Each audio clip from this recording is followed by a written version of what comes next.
Football বিশ্বকাপ দরজায় কড়া নাড়ছে। কার হাতে উঠবে সোনালি ট্রফি?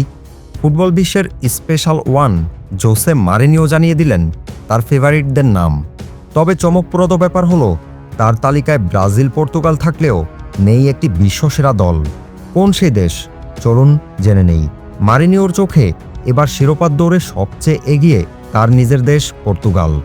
তিনি পরিষ্কারভাবেই বলছেন, পর্তুগালে সেই সামর্থ্য আছে চ্যাম্পিয়ন হওয়ার। তবে মারিনিওর চোখে তুরুপের তাস কিন্তু ব্রাজিল। কিন্তু কেন? কারণ কার্লো আনচেলত্তি। মারিনিওর মতে কার্লো তো মানেই আলাদা কিছু। আনচেলত্তি ব্রাজিলের ডাগআউটে থাকা মানেই সেলেসাওরা অপ্রতিরোধ্য।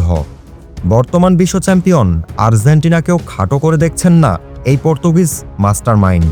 তার মতে আর্জেন্টিনা এখন একটি নিখুঁত দল, যারা একতাবদ্ধ হয়ে দেশের জন্য প্রাণ দিয়ে খেলে। আর ফ্রান্স, মারিনিওর ভাষায় ফ্রান্সের প্রতিভা এতই বেশি যে তারা চাইলে একসাথে তিনটি শক্তিশালী বিশ্বমানের দল নামিয়ে দিতে পারে। কিন্তু আশ্চর্যের বিষয় হলো, মারিনিওর পুরো আলোচনায় একবারও আসেনি স্পেনের নাম।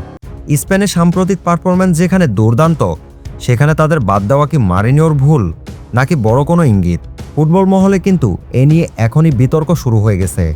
মারিনিওর এই তালিকার সাথে আপনি কি একমত? আপনার মতে কোন দেশ এবার বিশ্বকাপ জিতবে? আর স্পেনকে বাদ দেওয়াটা কি ঠিক হলো? কমেন্টে আমাদের জানান। ধন্যবাদ।